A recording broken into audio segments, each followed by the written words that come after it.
Jon Jones has finally responded to Stipe Miocic's recent comments, and in true Jones fashion, he kept it short but full of confidence. Stipe, who fought Jones last November and lost by third-round TKO, shared some advice for Tom Aspinall ahead of a possible fight with Jones. Speaking to the Schmo, Stipe admitted that he made mistakes in his fight with Jon and warned Aspinall not to do the same. Before we continue, don't forget to subscribe and click the bell icon so you never miss an update. He praised Aspinall's skills, saying he is strong, fast, and moves well for a big guy. Stipe believes that staying calm and making smart decisions will be key for Aspinall if he ever steps into the cage with Jones. If he stays calm and picks his shots wisely, I think he'll be fine, Stipe said. But what really caught people's attention was Stipe's answer when asked about the best heavyweight in the world right now. Instead of choosing Jon Jones, he picked Francis Ngannou. Stipe explained that Ngannou is dominating in boxing and proving himself at the highest level. I'd go Francis over Jon Jones just cause he's tearing it up, Stipe said. He's doing great with his boxing. It didn't take long for Jon Jones to respond. He reposted Stipe's comment on his Instagram story with a simple two-word response: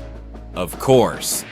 Those two words may seem small, but they carry a lot of weight. Was Jones dismissing Stipe's opinion? Was he taking a shot at Ngannou? Or was he just stating the obvious, that people always have something to say about him? One thing is clear, Jon Jones isn't done proving himself. Whether it's Tom Aspinall, Francis Ngannou, or even another fight with Stipe, Jones remains at the center of the heavyweight division. Love him or hate him, he always finds a way to keep his name in the conversation.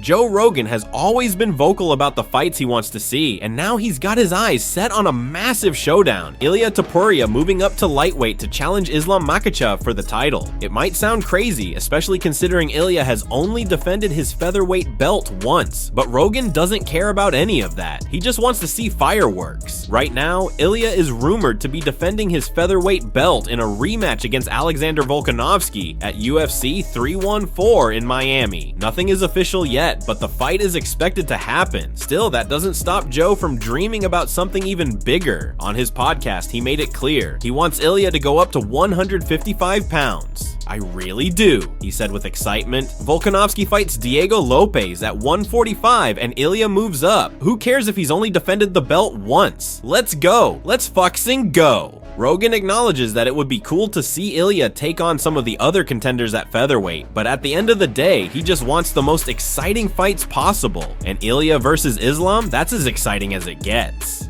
As for the rumored rematch between Ilia and Volkanovski, Joe has some mixed feelings. He believes Volkanovski might need to prove himself again before getting another title shot. "You kind of want to see him beat another contender," he said. He lost to Islam the first time, got knocked out by Islam in the rematch, and then got knocked out by Ilia. That's 2 back-to-back KO losses. Even though he's a legend, maybe he should get one more win before jumping into another title fight. That being said, Joe wouldn't hate seeing the rematch. He just hopes that if it happens, Volkanovski is 100% ready for it. He also pointed out how dangerous it was for Volkanovski to take the fight against Ilia so soon after getting knocked out by Islam. 4 months later, he takes a shot, Joe said, shaking his head. It was too quick. The UFC landscape is constantly shifting, and as exciting as Ilia versus Folk too might be, the thought of Topuria moving up and challenging Islam Makhachev is the kind of fight that could shake the sport to its core. Could Ilia shock the world again and take out the lightweight champion? Or would Islam's dominant grappling be too much for him? One thing is for sure, if this fight ever happens, it's going to be absolutely massive.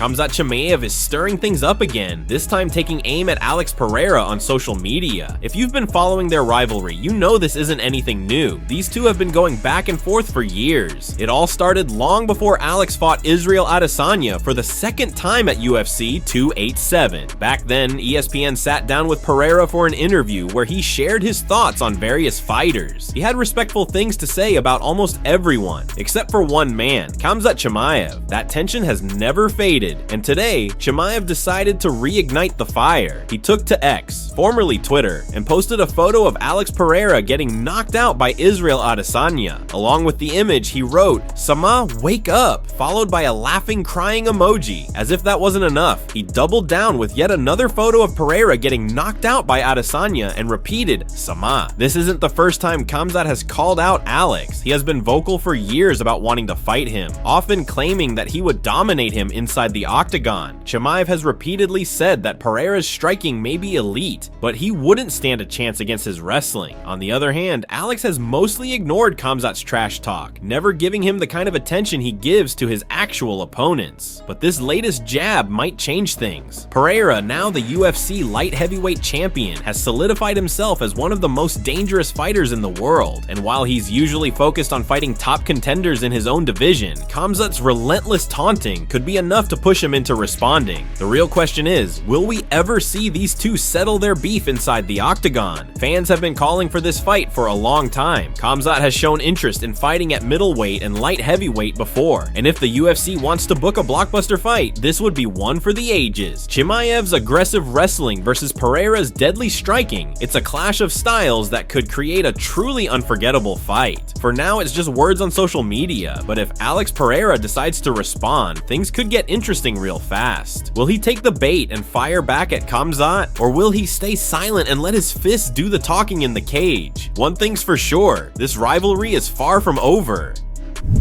Demetrious Johnson has never been one to hold back when analyzing a fighter's game, and this time, he's directing his attention toward Sean Strickland. After Strickland's recent defeat to Dricus du Plessis, Johnson has some strong words of advice. If Sean wants to continue evolving in the sport, he needs to change his fighting style. Johnson pointed out that Strickland's unwavering commitment to the Philly shell defense may actually be limiting him rather than helping him progress. While Strickland has found success with his methodical jab, his defensive posture, and his reliance on teeps and push kicks, Johnson believes that his unwillingness to adapt could become his downfall. Speaking on his YouTube channel, Johnson made it clear that his analysis isn't coming from a place of hate, but rather from a desire to see Strickland grow as a fighter. He noted that Strickland has stuck to this same style for years. Whether he's winning or losing, he refuses to deviate from it, and that, according to Johnson, is a major problem. In MMA, the ability to adapt is everything. Fighters who remain stagnant, who refuse to expand their skill set, eventually get figured out. Johnson stressed that in order to improve, fighters must be willing to swallow their pride, step out of their comfort zone, and force themselves to evolve. This is a harsh reality in combat sports. The game is always changing, and younger, hungrier fighters are constantly refining their skills, incorporating new techniques, and finding ways to exploit the weaknesses of those who remain predictable. Johnson's message is clear. If Strickland doesn't take the necessary steps to evolve, he risks getting left behind by fighters who are willing to adapt and grow. The question now is, will Sean Strickland take this advice to heart, or will he continue down the same path, risking more defeats as the sport moves forward without him? Thanks for tuning in. If you're as intrigued by this potential clash as we are, drop your thoughts in the comments below. Don't forget to like, share, and subscribe for more breaking MMA news and updates. Stay tuned, you won't want to miss what's next.